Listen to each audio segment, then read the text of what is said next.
So hello everyone, welcome to iQuanta CLAT preparation.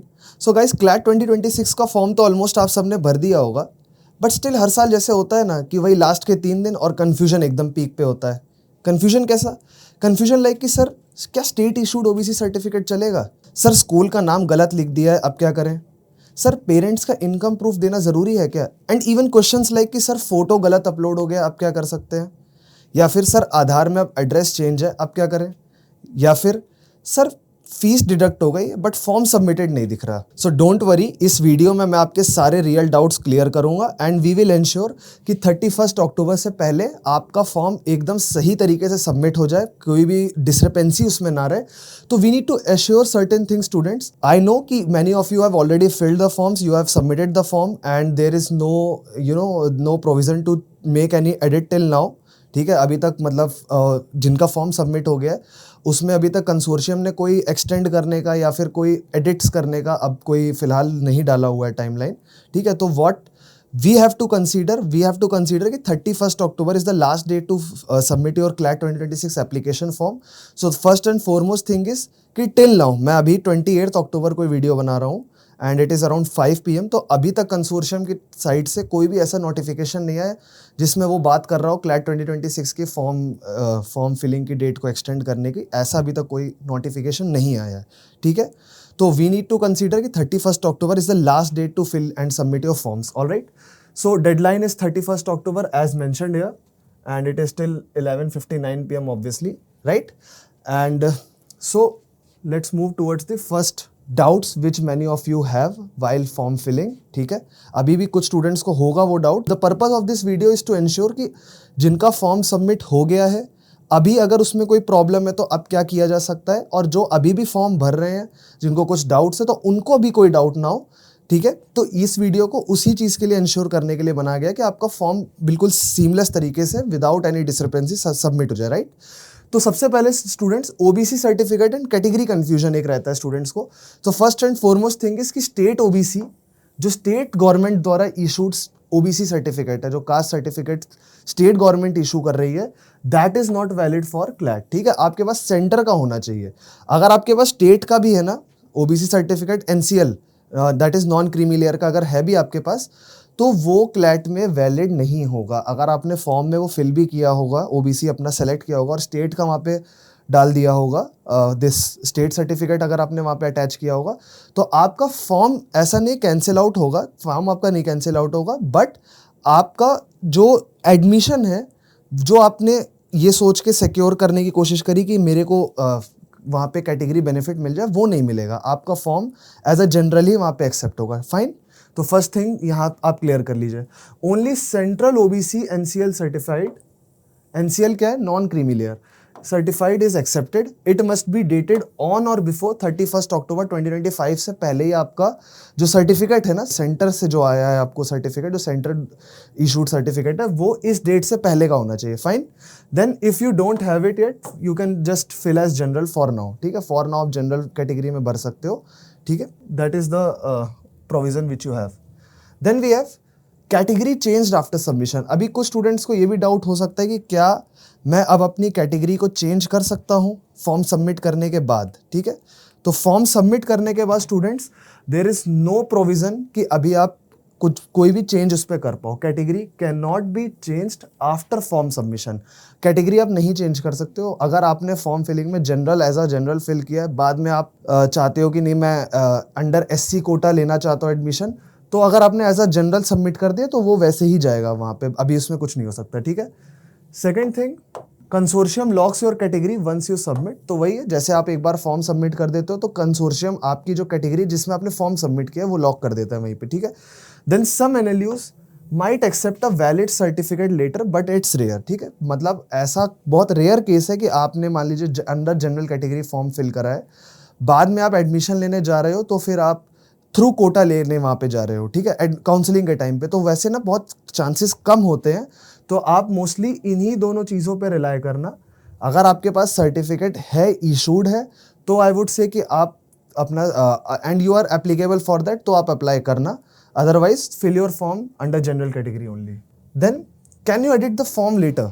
तो as I just mentioned कि no edit और correction window no edit और correction window is announced this year till now, I am talking till now, अभी हो सकता है कल परसों में मे बी अनाउंस कर दिए तो वो अलग चीज होगी, but till now no edit और correction window has been announced, so please make sure that you double check before clicking the submit button. Fine. Then what documents you need now? Now means while filling your application form, and what documents you will be requiring later on. Later on means when you will be eligible for admission. तो counselling के time पे आपको कौन कौन से documents चाहिए होंगे, ठीक है, वो एक बार देख लेते हैं. सो फॉर नाउ, अभी के लिए, क्योंकि most of you have already field form, तो आपको पता ही होगा, आपकी फोटो लगी होगी, सिग्नेचर लगा होगा, कैटेगरी सर्टिफिकेट इफ अवेलेबल, अगर आपके पास अवेलेबल है और आप एप्लीकेबल हो तो वो भी लगा होगा. देन बाद में आपको क्या अपलोड करना होगा, आपकी 12th की मार्कशीट, ठीक है, आपकी मार्कशीट्स 10th की भी 12th की भी. 12th की तो आपके पास है ही नहीं, वो तो जब आप बोर्ड दे दोगे, जब आपका क्लियर होगा उसके बाद. देन डोमिसाइल, हाँ डोमिसाइल का आपका अभी भी लगा होगा, जब आपने फॉर्म फिलिंग करी होगी उस टाइम भी आपका डोमिसाइल एप्लीकेबल लगा होगा, बाद में भी लगेगा. एंड देन इनकम प्रूफ, ठीक है. Then only basic details required at this stage. आप लोगों ने फॉर्म भरा, आपने खुद ही देखा है कि क्या क्या डिटेल मांगा गया था, बहुत ज़्यादा इन डेप्थ कुछ नहीं मांगा गया था. बट आप जब एडमिशन लेने जाते हो तो काफ़ी सारे डॉक्यूमेंट्स की उस टाइम पे रिक्वायरमेंट रहती है, जो आपसे एप्लीकेशन भराते टाइम नहीं मांगे जाते, बट तब लगते हैं वो, ठीक है. फिर फोटो एंड सिग्नेचर इश्यूज़. तो फोटो एंड सिग्नेचर में भी कुछ कुछ लोगों को इश्यूज आते हैं कि सर मेरा फॉर्मेट क्या होना चाहिए फ़ोटो का, या मुझे किस रेजोल्यूशन में अपलोड करनी photo. So basically minor size और रेजोल्यूशन इश्यूज आर फाइन, थोड़ा बहुत. हालांकि वहाँ पे एक जो बेंचमार्क रेजोल्यूशन है वो ऑलरेडी सेट रहता है, अगर आप उस रेजोल्यूशन में नहीं करते तो वो खैर एक्सेप्ट ही नहीं करता है. बट अगर थोड़ा बहुत रेजोल्यूशन इशू आ रहा है, आ भी रहा है आपकी फ़ोटो में, तो that is fine. Then please ensure students, this point is important, that unclear face और signature it may cause rejection. और पहले ऐसा हुआ भी है, तो इसको हल्के में मत लीजिए गाइस. जिन्होंने फॉर्म भर दिया उनका कोई बात नहीं, बट जो अब भर रहे हैं प्लीज़ इंश्योर कि आपका फेस और सिग्नेचर जो है क्लियरली आना चाहिए, ठीक है. आई वुड रिकमेंड कि हो सके तो आप अपना जाकर अपने प्रॉपर किसी फोटो स्टूडियो में खिंचवा कर आपकी पासपोर्ट साइज फोटो वो अपलोड कर सकते हो आप, ठीक है. Then use a plain white background and clear lighting, ठीक है. Then Aadhaar address mismatch, yes again students very significant issue जो काफ़ी ज़्यादा स्टूडेंट्स के बीच में रहता है. अच्छा, ये चीज़ मैं आप लोग को स्टूडेंट्स क्लियर करना चाहता हूँ कि जो आधार की डिटेल्स है ना, आधार में मान लीजिए आपके घर के एड्रेस वगैरह का अगर चेंज है, या एड्रेस कुछ और है, आप कहीं और रह रहे हो अभी, तो उससे आपके फॉर्म में कोई प्रॉब्लम नहीं होगी, because Aadhaar is used not as your proof of residence, but just to confirm your identity. Like आप अपना जो नाम डिटेल, जो डेट ऑफ बर्थ डाल रहे हो फॉर्म में, वो क्रॉस चेक होता है आधार से, ना कि आपका एड्रेस, ठीक है. एड्रेस की डिटेल आपसे बाद में ऑलरेडी ली जाएंगे जब आप काउंसलिंग के टाइम जाओगे, ठीक है. तो प्लीज़ इंश्योर कि आपके अगर आधार में एड्रेस वगैरह का चेंज है तो उससे कोई फ़र्क नहीं पड़ेगा. आपका आधार नंबर मैच करना चाहिए जो आप यहाँ पे डाल रहे हो, आपका नेम मैच होना चाहिए, आपका डेट ऑफ बर्थ मैच होनी चाहिए, फाइन. तो अनटिल अनलेस उसमें कोई चेंज अगर नहीं हो रहा, ऑब्वियसली हो भी नहीं सकता, तब तक कोई रिक्वायरमेंट नहीं है आपको एड्रेस वगैरह का लिए इतना लोड लेने की ज़रूरत नहीं है. तो change in address on Aadhaar card after form submission, it is not an issue, guys. It is not an issue as I just mentioned. Then CLAT form only uses Aadhaar for identity verification, not address verification, as we just discussed, guys. कि आधार सिर्फ आपको identify करने के लिए use होता है, आपके address को क्रॉस चेक या कंफर्म करने के लिए नहीं, ठीक है. The address printed on Aadhaar is not cross checked with the CLAT form, ठीक है. It is not cross check. जो भी आपका एड्रेस है उसमें आपको ज़्यादा लोड लेने की ज़रूरत नहीं है. एड्रेस में चेंज भी है तो it is absolutely fine. Consortium has no issue with that. Then the address printed on Aadhaar is not cross checked with the CLAT form, this we have discussed. Then at counselling you can show your updated Aadhaar, it will still be valid, ठीक है. अब मान लीजिए जैसा as I just mention कि मान लीजिए आपका एड्रेस में चेंज है, ठीक है, तो वो बाद में आप मान लीजिए आपने जब फॉर्म फिल किया उस टाइम आपके पास आपका जो आधार कार्ड था उसमें पुराना एड्रेस ही था, अभी आपके पास आपका अपडेटेड आधार कार्ड आ गया, तो वो आप बाद में जाके at the time of counselling उसको शो कर सकते हो, ठीक है. It is not an issue. Then only name, ये स्टूडेंट्स ये वाली चीज़ें इंपॉर्टेंट है. नेम, आपका date of birth, and then your number, it must match, fine. ये इंपॉर्टेंट है, name, date of birth and number. Address change doesn't matter at all, ठीक है. Again we are discussing this, address change is not an issue. Then school details and academic info, ठीक है. तो school details में अब मान लीजिए school का नाम आपका DAV है, DOV चला गया, तो again it is not a very big blunder, ऐसा नहीं आपका एडमिशन वगैरह कुछ कैंसिल नहीं होगा इतनी छोटी उससे, ठीक है। Wrong school code or board name, it is again ignored by consortium, उससे भी कोई लेना देना नहीं है कंसोर्शियम को। Then marks entered should match your class 10th marksheet, consortium doesn't verify now but only at counselling, ठीक है। जो आपने क्लास 10th के मार्क्स एंटर किए हैं वो आपकी अभी तो नहीं क्रॉस चेक होगा फॉर्म फिलिंग के टाइम पे, but at the time of counselling वो क्रॉस चेक होगा। तो प्लीज़ इंश्योर कि जो आपकी 10th की मार्कशीट में जो भी मार्क्स या जो भी ग्रेड्स है आप वही एग्जैक्ट एंटर करो during form filling, fine. Then document upload doubts, तो अभी डॉक्यूमेंट अपलोडेड में कि सर ब्लैक एंड व्हाइट में करना है, कलर में करना है, कैसे करना है, तो विजिबल होना चाहिए। डजेंट मैटर कि आप ब्लैक एंड व्हाइट में कर रहे हो या फिर कैसे आप कलर में करो, ब्लैक एंड व्हाइट में करो, it should be visible. Then uploaded old photo within 1 year, वो भी एक्सेप्टेबल है। 1 आध साल पुरानी फोटो भी अपनी डाल सकते हो। अब ये नहीं कि आप अपनी केजी नर्सरी की फोटो डाल रहे हो, ये भी नहीं करना है। प्लीज़ इंश्योर कि अगर आप अभी क्लास 12th में तो 9, 10th, 11th तक का जो भी आपका फोटो खींचा है वो आप अपलोड कर देना, ठीक है। Then uploaded father certificate instead of own, अगर फादर का कोई डॉक्यूमेंट आपने अपलोड कर दिया, मान लीजिए कास्ट सर्टिफिकेट ही अगर आपने फादर का अपलोड कर दिया, दैट इज नॉट एक्सेप्टेबल। हाँ, फॉर्म फिलिंग के टाइम पे ठीक है, लेकिन काउंसलिंग के टाइम पे आपको अपना खुद का नाम का सर्टिफिकेट प्रोड्यूस करना होगा, fine.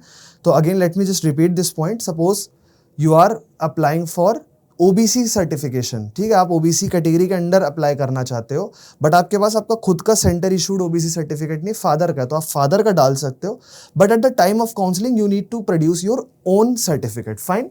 Then uploaded PAN instead of Aadhaar card, it is acceptable, मतलब ऐसा कुछ नहीं है, पैन तो आप लोगों का एप्लीकेबल ही नहीं है क्योंकि पैन तो आपका होगा भी नहीं, तो we can just ignore this point, ठीक है, Aadhaar is important. Then upload only clear JPG, हाँ, फोटो का फॉर्मेट क्या होना चाहिए, तो your photo should be in JPG, JPEG format, PDF या जिप फाइल नहीं चलेगी, JPG, JPEG and then PNG, एक पीएनजी फाइल भी होती है, तो दैट इज ऑल्सो एक्सेप्टेबल, ठीक है, पीएनजी में भी आप अपलोड कर सकते हो अपनी photo. Then NLU preference and exam centre, ठीक है, तो अभी एनएलयू प्रेफरेंस आपको अल्फाबेटिकल ऑर्डर पे नहीं करने, हालांकि ये चीज़ I believe most of you guys understand this on your own कि प्रेफरेंस का मतलब क्या है। प्रेफरेंस का मतलब कि आपके एनएलयू के प्रेफरेंस क्या है, ठीक है। तो इंश्योर कि आप अल्फाबेटिकली मत उनको सेलेक्ट करना कि एनएलयू, फिर आप देख रहे हो ए बी सी डी जो भी अल्फाबेटिकल आ रहे हैं आप उनको सेलेक्ट करो, ऐसा नहीं करना है, but you have to mark your preference on the basis of the rankings of the NLU, not alphabetically. So आपके लिए जो भी एनएलयू सबसे ज़्यादा टॉप नॉच है, जैसे मेरे लिए एनएलएसआईयू है, नालसार है, डब्ल्यूबीएनयूजेएस है, ऑब्वियसली आपके लिए भी वही होगा, तो अपनी प्रेफरेंस उस तरीके से रखिएगा कि NLSIU, NALSAR, WBNUJS, NLU Bhopal and then your domicile वाला जो भी एनएलयू होगा आपका वहाँ पे, ठीक है, अगर एप्लीकेबल, अदरवाइज जो भी आपका ड्रीम एनएलयू वो आप एंटर कर सकते हो। Then home state NLU can be placed higher for domicile advantage, as I just mentioned कि मान लो आप पंजाब से हो, ठीक है, तो Rajiv Gandhi national law university जो पटियाला में है आप उसको प्लेस करो क्योंकि आपको वहाँ पे डोमिसाइल का भी एडवांटेज मिल जाएगा, ठीक है। Then preference it can not be change later, बाद में नहीं बदली जा सकती है। Exam centre preference also locked after submission, submission के बाद आप जो भी अपने 3 या 4 जो भी एग्जाम सेंटर्स वो प्रेफरेंस पूछता है, जो भी आप एंटर करोगे वो लॉक हो जाता है, तो उसके बाद मतलब कोई ऐसी पॉसिबिलिटी नहीं है कि आप अपना सेंटर चेंज कर पाओ, ठीक है। Then centre is allotted based on first available preference, ठीक है। तो अब जैसे जो लोग अब फॉर्म फिलिंग कर रहे हैं लास्ट मोमेंट पे, आप लोगों को हो सकता है जो सेंटर आप फर्स्ट नंबर पे फिल करो हो सकता है वो ना मिले, क्योंकि आपसे पहले भी बहुत लोगों ने फॉर्म भर दिया होगा, उन्होंने भी उस सेंटर को फर्स्ट पे रखा होगा, तो उन लोगों को प्रायोरिटी रखा जाएगा। अगर उसके बाद सीट्स बचेंगी उस सेंटर में तब आपको अलॉट होगी, अदरवाइज हो सकता है आपको अपनी फर्स्ट या सेकंड प्रेफरेंस से ना मिल करके थर्ड या फोर्थ प्रेफरेंस का सेंटर मिले, ठीक है। Then what are the major mistakes that matter in this, ठीक है, फॉर्म फिलिंग में ऐसा कौन सा है, अभी तो हमने कुछ ऐसे केसेस देखे जो नहीं ज़्यादा मैटर कर रहे हैं कि मान लीजिए स्कूल में आपने स्कूल का नाम गलत लिख दिया है, ठीक है, तो वो सब चीज़ों का उतना फ़र्क नहीं होगा। कौन सी चीज़ों का बहुत ज़्यादा फ़र्क पड़ सकता है आपकी फॉर्म फिलिंग में, वो भी नेगेटिव असर। तो first is wrong date of birth, ठीक है, या आधार नंबर या category, it must be fixed before 31st, ठीक है। अगर आपने गलत डेट ऑफ बर्थ डाल दिया है, आधार नंबर गलत डाला है, कैटेगरी आपने अगर गलत डाल दी तो ये आपको 31st से पहले ही फिक्स कर लेना चाहिए, ठीक है। Then uploaded state OBC certificate instead of central, as I just mentioned and as we are discussing, it is invalid, ठीक है, it is not valid. Then blurry और crop face, it may lead to rejection, ठीक है, face आपका ठीक से दिखना चाहिए, ब्लरी या क्रॉप है तो it may lead to rejection. Then left hand नी मैंडेटरी फील्ड रैंक, ठीक है, तो हाँ मैंडेटरी फील्ड तो खैर फॉर्म ही नहीं एक्सेप्ट कर रहा है, वहाँ पे एस्टेरिक साइन उसने ऑलरेडी लगा रखा है कि this field is mandatory and you need to fill it, if you are not filling that तो आपका फॉर्म उसके आगे जाता ही नहीं है, ठीक है, तो ये वाला पॉइंट उतना वैलिड नहीं है। Then so this was all about this candidates. I believe कि आप लोगों का काफ़ी कन्फ्यूजन दूर हो गया होगा। स्टिल अगर आप लोग को अभी भी कोई कन्फ्यूजन है फॉर्म फिलिंग में, कोई डाउट है, कुछ है, तो you can just comment that doubt in the comment section and I will be very much happy to answer you, ठीक है गाइस। तो this was all about this. The main thing is कि form filling आपकी 31 से पहले अच्छे से हो जानी चाहिए। इसमें आपको 2-3 पॉइंट्स का जो मेजर ध्यान रखना है वो ये रखना है कि जो कास्ट सर्टिफिकेट आप डाल रहे हो वो सेंटर इशूड होना चाहिए, स्टेट इशूड नहीं वर्क करेगा। देन क्रीमी लेयर के लिए, ओबीसी क्रीमी लेयर के लिए कोई एडवांटेज नहीं है, it should be an OBC NCL category certificate, non creamy layer, ठीक है। नॉन क्रीमी लेयर की क्या क्राइटेरिया होता है ये हम लोगों ने डिस्कस कर रखा है वैसे पहले भी, but non creamy layer means कि जिनके पास एक सर्टेन अमाउंट ऑफ इनकम जो क्लासिफाइड है किसी भी पर्सन को एनसीएल कैटेगरी में लाने के लिए, वो अगर उसके पास उतनी इनकम नहीं है, उतना लैंड नहीं है, तो ऐसे अगर 2-3 प्रोविज़न कंप्लीट हो जाते तो वो बंदा एनसीएल कैटेगरी में कंसीडर किया जाता है, other backward classes non creamy layer में। तो those NCL they are eligible for this category benefits here. OBC जिनके पास एनसीएल कैटेगरी का सर्टिफिकेट नहीं है वो नहीं यहाँ पे बेनिफिट अवेल कर सकते। तो मेक श्योर आपके पास एनसीएल कैटेगरी का सर्टिफिकेट हो। देन सेकेंडली आपकी आधार में जो डिटेल्स हैं उसमें जो आपके लिए सबसे इंपॉर्टेंट है वो आपका नेम, नंबर एंड देन आपका डेट ऑफ बर्थ, वो मैच करना चाहिए। जो भी आपने यहाँ पे एंटर किया आधार से भी मैच करना चाहिए।